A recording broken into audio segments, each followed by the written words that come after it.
I'm Darcy Sterling. And I'm Ashton Tardif. And this is We Need to Talk with Dr. Darcy Sterling. We're dropping this episode at the end of December. And as we wrap up another year, many of us look to January as a fresh start. It's a new year. It kind of feels like a blank slate. And it's a time when we're encouraged, at least in the Western world, and particularly in America, to reflect on our life and to pick a goal to strive for in the coming year, or to try to improve something, maybe kick a negative habit or a trait. I have complicated feelings about New Year's resolutions, mostly because the research is so grim when it comes to achieving them long term. I love clients and students to have goals, but I am a fan of long-term sustainable change. And the stats on New Year's resolutions just doesn't bode well for succeeding long term. People start off strong, but a poll conducted just this month by Forbes shows that by April, just 4 months into the path of a New Year's resolution, 52% of people have abandoned their goal, with only 6% following through with a New Year's resolution by the end. Now, there's a bunch of reasons for that, which we'll cover a little later, but that's only part of my issue. The other part has to do with the purpose of setting a New Year's resolution. Why do we set goals? And why do we try to improve ourselves? And if New Year's resolutions aren't the answer, what is? So let's start with the why. Why do we set these resolutions for ourselves each year when most of us know that we haven't been able to achieve them in the past, and there's a good chance we likely won't achieve them this current year? It's like kind of setting ourselves up for failure. Yes, I understand that. I mean, and one begs the question, why do we continuously try the same thing that has failed in the past? Humans have been trying to improve ourselves basically since the beginning of time. New Year's resolutions have been around at least 4,000 years. I'm not going to try and put people to sleep right away, but basically, big picture, it started with the Babylonians, and then it got co-opted by several different religions, and these days it's basically a secular practice. Most people, at least in America, who come to a New Year's resolution are doing it with an earnest intent to just try and do better the next year. It's got its roots in, I'll barter with God. It's kind of like a quid pro quo. Hey, if I reflect on all the wrong things I did last year and I try to do better next year, can you ensure that the next year is going to be a little bit more prosperous? People were just hoping for better luck. I think today people come by New Year's resolutions sincerely wanting to improve themselves, very much wanting to do better and to self-critique and to improve because there's hope in a fresh start. New Year's resolutions are all about the fresh start. So we want to do better, but if you drill down to why do we want to do better? Why do we want different things to happen in the new year? It's ultimately because we're hoping that that's going to make us happier. If you boil down to every decision and choice that we make every day throughout our lives, it's always because we think it's going to make us happier, either short term or long term. And so we're hoping that by improving ourselves, we're going to make ourselves happier. Right. Sorry, I'm still stuck on the Babylonians. I'm like, what New Year's resolutions did these people have? Grow more crops? Get more meat? For real. No, basic stuff like that. Not, I want my scale to reflect a different number. Literally, please stop the drought. Basically where we're going to be in the next 10 years, sadly. But anyway. No, yeah, I mean, I actually didn't know that. And that's very interesting in and of itself. But that also begs the question, why is it so hard to then stick to a New Year's resolution? And obviously, people's resolutions have evolved since the Babylonian era. But for the most part, to generalize it, I would say a lot of people's resolutions are like, I'm going to be healthy and lose 10 pounds, or I'm going to make more money. Why is it so hard for us to stick to these resolutions? And also, why are we just like making them so lofty? Can they just be like maybe smaller resolutions that are more achievable? Yeah, so there's irony in why we fall off of our New Year's resolutions. What we know about motivation, psychologically speaking, is that we're better motivated to avoid pain than to seek pleasure. So there's two reasons for motivation. We're either pursuing pleasure or we're trying to move away from pain. And so with a New Year's resolution, you come by it because something about your life let's say you're trying to extinguish a habit, get rid of a trait, minimize something. We come by it because there's a pain point. We're uncomfortable by the way we feel or the number on the scale or the way we look or the amount in our bank account. And I'll get into later how all of these New Year's resolutions, they actually wind up circumventing the very thing that they're intended to do, which is promote happiness. But if you think about it logically speaking, as you begin to pursue a New Year's resolution, let's say you want to lose 10 pounds. As you begin to see a change in the scale, you've lost 4 pounds, 5 pounds, the pain, which was your motivator going into it, it diminishes because you're feeling better. So the very fuel source that was behind all of your actions that are necessary to lose that weight, that diminishes as you come closer to reaching your goal. So there's an irony in reaching goals. Most New Year's resolutions have to do with losing something or achieving something. And as we get closer to that, the very motivation that fueled us at the top diminishes because the pain of where we were diminishes. So you have to keep in mind that you're going to lose a lot of that fuel source that got you going in the beginning.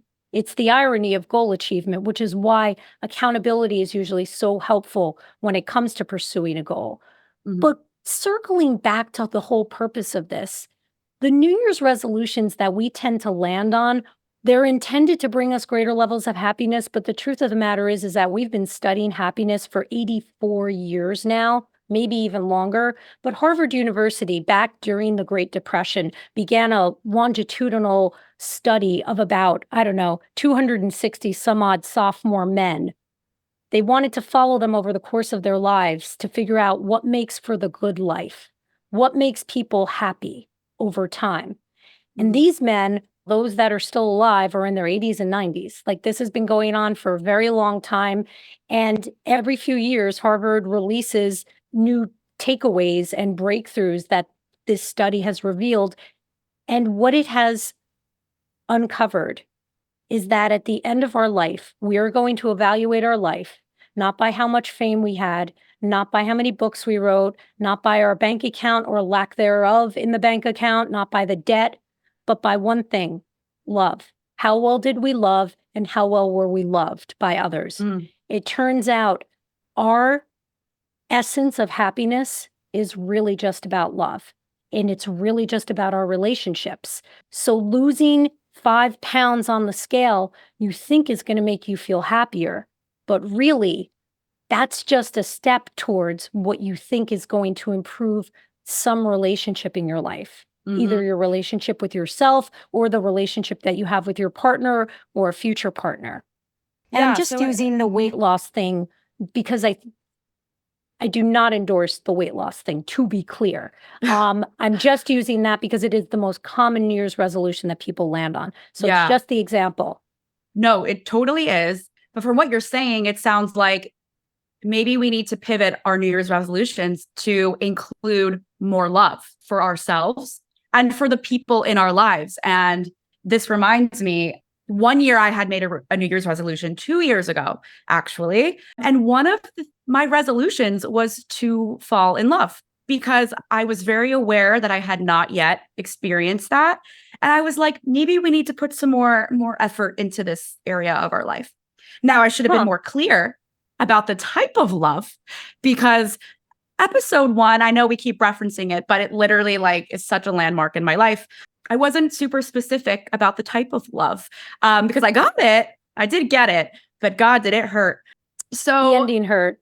The ending hurt. And there was a lot of healing in that relationship as well. Just on balance, to be fair. Yeah. Yeah. Okay, I have a question. Why do we feel like we have to wait until the new year to make these promises and resolutions for change to ourselves? Yeah, I mean, because human beings just love, we love a fresh start. We love the fall. We all think of the brand new school year.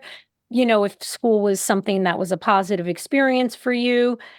We love these resets. Human beings love resets. When I talk to clients, not so much now, but historically clients. And I would say, hey, is it time do you want to look at this, that, or the other thing? They'll say, I'll do it at the first of the year. I'll do it on Monday, or I'll do it. Mhm. There's always a date in mind where it feels like a blank slate. They can start fresh all over again. It gives us this sense that like, this is the reset time. It's just a tradition. But no, Mhm. we don't have to limit ourselves to that at all. We don't have to just do some self-reflection at the new year. We could do it throughout the year. And we should, arguably. I mean, some of my best transformations and my best work on myself has happened at the most random times of my life, mostly triggered by events or just an intense need to reconnect. But I feel like I almost feel in opposition to the New Year's resolution, and I have for some time because everyone was doing it. And Mhm. I kind of refuse to put myself in that bucket of people taking up the space at the gym the first week in January. Um, Only to abandon it. Like, you go to the gym in, like, March, there's yeah, lots of leg room. You yeah, go to the gym yeah, in January, it's like being in a club. You're, like, yeah. squeezing in there. I'm like, Yeah. oh my God, this is not even worth it. I'm just going to do some crunches on the floor of my bedroom. Um, But yeah, I really feel like a New Year's resolution should just be a personal resolution that you build on throughout, maybe not even just the year, but like just continue it. Why do you have to give yourself such a strict deadline? I also realized my opposition to New Year's resolutions. I could make them a bit more attainable and easier. And I want your thoughts on this. So I make a bulleted list in my notepad now. I've done this for 2 years and I revisit it on New Year's Eve every year. And the bullets will range from like the cliche, make yada yada more money, cook more at home, delete Uber Eats. That's never going to happen. But I still put it down in my list. But then I also had things like read 10 books, start a book club, things that I want to do and that I know I could do that wouldn't require me, I don't know, making myself feel guilty every time I didn't do something to advance that goal. Do you think setting more of these micro goals for ourselves is maybe the key to keeping ourselves motivated to achieve these larger goals? The way to keep yourself motivated to achieve the goal is to come up with compelling reasons at the very top of why you must achieve the goal. I like to break it down into a list of 10 things that you want to get away from, 10 ways in which your life is going to be less painful, and 10 ways in which your life is going to transform when you reach that goal. So 10 negative things that are going to go away that you want distance from, that you don't want anymore, Mhm. because and this is why you're choosing this goal, and 10 ways in which you imagine that once you achieve the goal your life will transform. And those reasons need to be so compelling. People tend to shortcut this and literally do things like, I want to be happier. That's not going to give you the fuel source that you need. You need reasons that are so compelling that they would sway a jury. That's what I tell people. I actually learned this through Tony Robbins. This sounds I like worked with manifesting and visualization to me. um It's really drilling down on why the hell do I want this goal? Because the tasks associated with achieving it are going to become mundane real fast. And I'm not even going to remember why I wanted to accomplish this. Mhm. I'm not going to remember what pain I'm trying to get away from. I'm not going to remember what pleasure it is I'm trying to attain. I am just going to be stuck in front of this appointment with a trainer who I don't want to see. And I'm going to be thinking about all the reasons I should cancel. And in moments like that, you want a list of things that you can turn to look at, to draw inspiration from. You want to Mm. be able to remember. And so they have to be written personally in your voice. But moreover, if the goal of a New Year's resolution is to make you happier, then why not bypass the silly things that you're doing to make yourself happier and just pay attention to what the research says, which is you're only going to be happier if your relationships are better, if they're stronger, if your tribe is bigger or tighter. That is all that's going to matter at the end of your life. That's how you're going to evaluate the quality of your life. So, what I recommend that people do is pick one person in their life, one important relationship that they have, and commit to showing up better in that relationship throughout the year? What do you think about that? I think it's very interesting because I don't think that I had ever thought about a resolution outside of myself. But it makes a lot of sense because, for example, now I'm thinking something I would like to add to this year's resolutions would be to talk to my parents more, to initiate that contact more because, that's important and that'll make them feel great. And I'm sure it'll make me feel great knowing that they feel more loved and connected to me. I think it's a really interesting thing to think about, mostly because I haven't thought about it before. But thinking back to I know you brought up the point where I said book club, that actually opened the door because I did do that, guys. I did check that off my list. Thank you very much.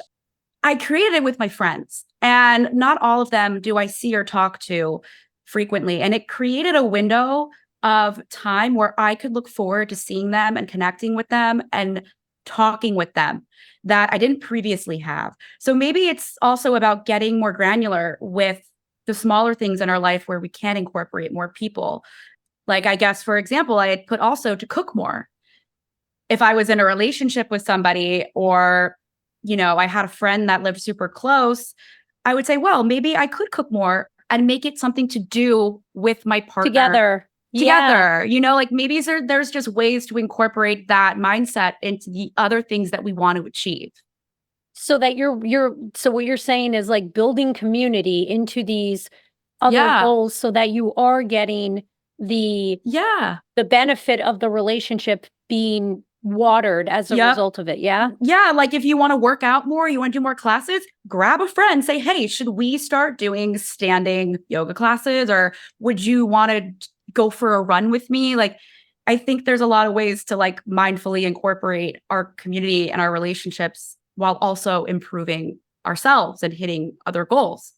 I think that if you're going to come up with a goal that is less about directly improving a relationship and more about these are things about myself I want to improve, if you can fold in a person to do that with you, that's going to give you a home run because you're going to be more likely to complete it or stick with it because there's another person. So there's a little bit of built-in accountability. You can literally achieve both of those things by folding in another person. But what I like to ask people to do is really you want to do a little thought experiment with a parent?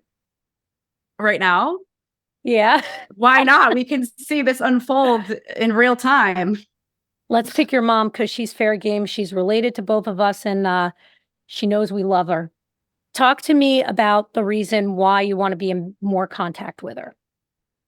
Well, for starters, I know that she would like to be in more contact with me.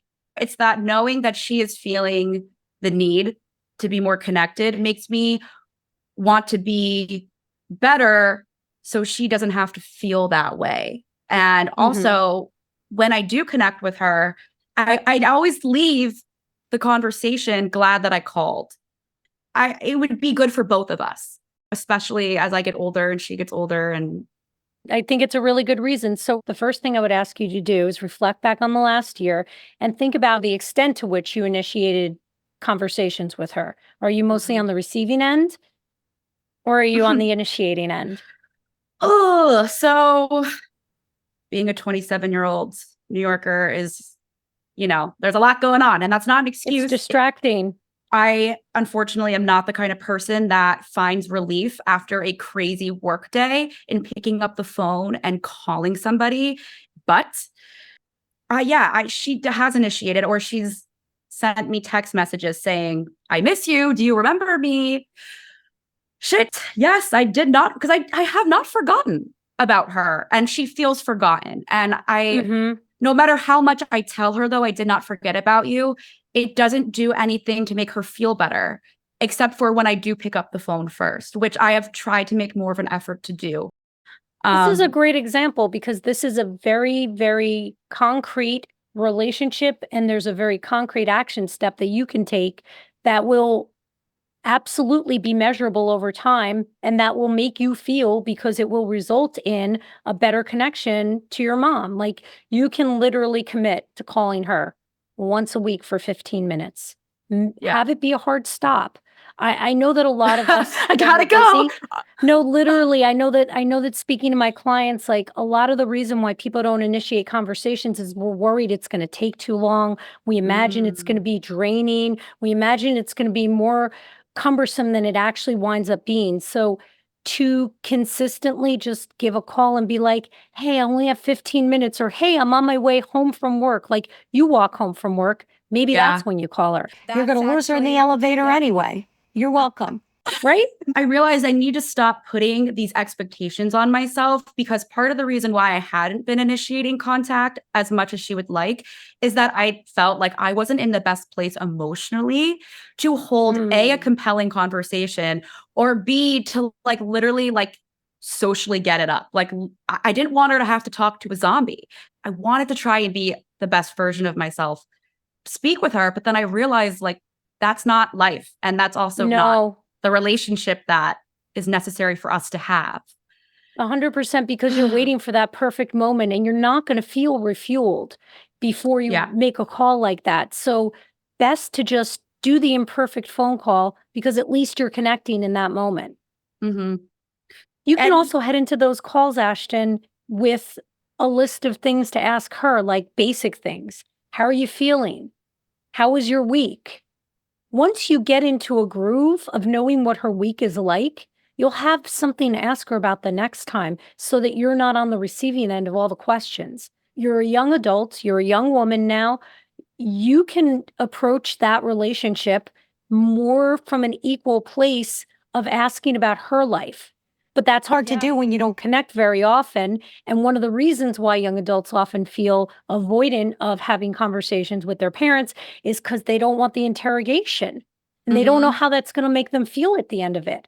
And even though those questions are really well meaning, and I call it the interrogation because, like, if you're just going to pick up the phone and be like, hey, mom, and then you're going to be quiet, yeah, the person on the other end is going to have to get it up and ask you a bunch of questions. So you co-create the dynamic of being on the receiving end of all these questions coming at you. But if you come into it and start by saying, hey, I know you were a little off last week. How's it going? Okay, that whole exercise made sense. And I think I also talked myself through a lot of my own qualms about even reaching out in the first place with her. Because some of it's just like what we do internally to ourselves. Like we build it up into something bigger than it really needs to be. Doesn't have to be that deep. It doesn't have to be that big. The walk home is perfect. 10 minutes in, that's when you do it.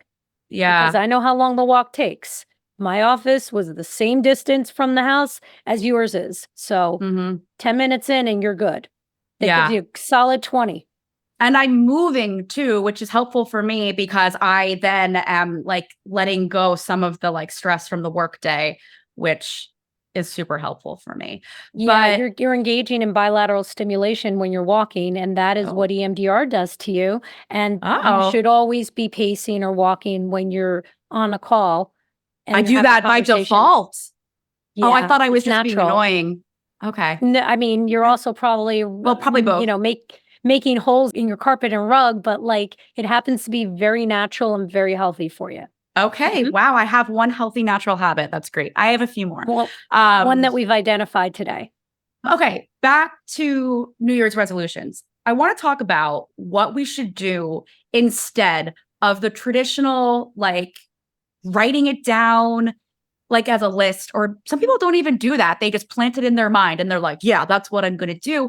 But are there other methods or things that we could be doing to encapsulate the New Year's resolution, or another mode of setting our intention? I recommend that people pick one relationship in their life that they want to improve and reflect on how they've been showing up for that person for the last 12 months and committing to doing it better in the coming year. And starting by writing out a list of reasons why you want to improve that relationship. What are the things it's going to make better, and what are the pain points it's going to extinguish? What are the negatives it's going to get you away from? So if your goal is to be better connected to your mom in 2024, maybe one of your pain points is, I am tired of feeling guilty when my mom sends me a text and says, do you remember you have a mother? I don't want to feel that way anymore. So that's one of your compelling reasons for doing this. And then that's like on the negative side of the list. You really want to come up with compelling reasons because, as I said before, that's going to be your fuel source. The tasks become mundane, they become boring. Yeah, I mean, but I think I also just want to clarify from you, what if we have multiple goals that don't just involve improving one relationship? Or are you saying that by improving this relationship, that is then going to lead into our motivation to accomplish those other goals? No, what I'm saying is that the whole purpose, let me hear what your goals are for the upcoming year. Just give me an example of one. One of my goals for the coming year is to spend more time journaling and meditating. Why? Because I want to be able to understand more about my life and what's going on and what I want. And how do you imagine that's going to make you feel when you better understand what you want? Grounded, clear, not as confused, and I'll have a goal. Sometimes I feel like I am just swimming and I don't know what I'm looking for. And I love the feeling of having a goal that is clear and I feel the motivation to do it because nothing motivates me more than when I'm excited about something and I'm crystal clear about what I want. So pursuing the goal makes you feel excited, which ultimately, if we distilled it to its basic element, makes you happy, right? Yes, I would say that's fair. If you're going to follow the research, the thing that's going to make you the most happy is improving a relationship. Because going back to that Harvard study, at the end of your life, you're not going to care about how much you meditated or not. And I'm not shitting on meditation. I think everyone should do it. I try to do it. She rolled her eyes for those who can't see. I did because like there's a constant internal dialogue that's calling bullshit on everything that comes out of my mouth. And I'm like, yes, but, and I'm like, go away, please. That's not part of this conversation. Painfully human here. It's going to make you happier. Everything you want to do is going to make you happier. I certainly recommend reflecting and being grounded, but I also am telling you the biggest bang for your buck is going to be improving a relationship. How you go about achieving that goal can be unique, but I do suggest that you start with the essence of the reasons behind it, because the tasks associated with reaching it become boring and annoying, and we stop doing them because all we can think about is the annoying task in front of us right now. We can't remember why we ever came up with this goal. The person that we want to improve this relationship with, is there a specific way or type that we should be prioritizing? For example, if we're in a relationship, should the goal be to improve it with that person, or should it be a friend? Should it be a family member, or is it very subjective? It is subjective. Not everybody's got a partner, and not everybody's got a family member, but I hope most people have someone they can call a friend. It goes like this, Ashton. When you first meet somebody, let's just say it's a friend, a partner, it doesn't matter. They're seeing a very different version of you than one of your best friends sees on the regular today, especially yours, because yours met you in middle school. So you no longer are performative. I'm assuming you go right to the meat of what it is you're talking about. There's not a lot of preamble, but the new people in your life, they meet shiny Ashton. They meet shiny Darcy. They get Darcy turned up. They get me. I get it up for new people in my life in a way that I wish I did for you and for Steph and for Danielle and for your mom. But sometimes I suck and I don't do it the way I want to do it and the way I know I should do it. If I take any of those relationships and I reflect on how I showed up in the last year, I can land on several examples of ways in which I allowed the normal rattlings of life and bitch slapping that comes with life to impact those relationships and the way I showed up to those relationships. And what that looks like is me showing up and complaining, or me showing up and not having thoughtful things to discuss with the people.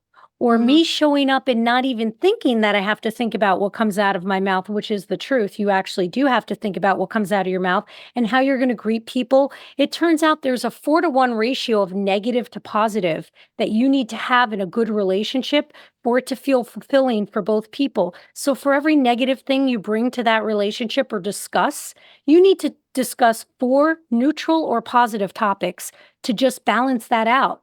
So if you think about how most of us go into our most comfortable, long-lasting relationships, we go right to the complaints. Uh-huh. We go right to how bad our life was, our boss was this, traffic was that, the date was this. We're not necessarily mindful of how much Mhm. positivity we're bringing into that relationship. And I'm saying that that is a way to improve our relationships. Even if you just think about the content that you bring to relationships, they need to be more positive. They need to be more thoughtful. We have telephone voice or like Zoom voice. Mhm. Suddenly people are articulating their words, and it's like very obvious that's not how we talk to our family. We shortcut everything. So if you look at any of those relationships and you just ask yourself, how did I show up in the last year? How can I improve that? That is what Yeah. I'm suggesting. Also, this just made me think hearing this. Why did I show up? Why did I reach out to this person? Because I know everyone has a friend or has had a friend where they only reach out or connect with you when they want to bitch about something. And then you kind of feel like an emotional dumping ground. And more often than not, you end up leaving that conversation feeling depleted. Like, okay, also, what did I get out of that? Like, it's just like negative. So, and I hate to say this, I'm guilty of this too, especially with my closest friends. It's like, when Mhm. was the last time that I reached out to them to share something amazing that happened to me?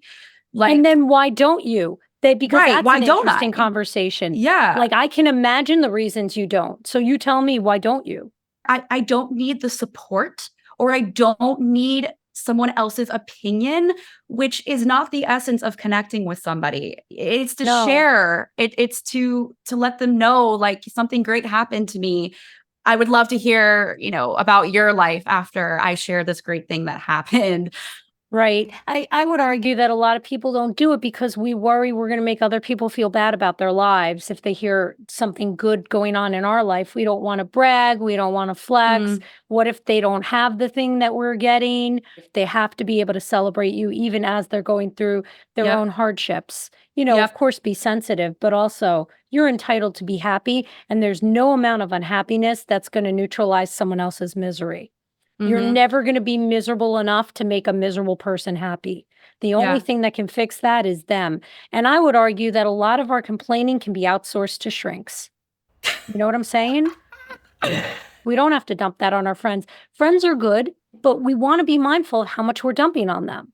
And we Absolutely. also want to be mindful about asking about their lives. What is going on with them? How are Hmm. they doing? Yes. These are things that people don't teach us. Luckily, I'm so blessed with the friends that I have where they're so emotionally tuned in and intelligent, where they would never let a conversation go by where they didn't ask me a question. And I feel the exact same way because I genuinely want to know. I think that's a good place to hit pause. You want to read us out? We Need to Talk with Dr. Darcy Sterling as a Sterling Standard production. This episode was produced by Darcy Sterling with editorial support from Vicky Vergolina. Editing by Bart Miguel and Stephanie Sterling. Our theme music is by Trending Music. Special thanks to Amanda Christiani. If you like today's show, please follow us by searching We Need to Talk with Dr. Darcy Sterling wherever you listen to podcasts. If you have a question you'd like for us to answer on a future episode, please send us an email to darcy@askdrdarcy.com. We'll be back on Tuesday with another episode packed with relationships and dating hacks you won't get anywhere else. Thank you, Ashton. Thank you.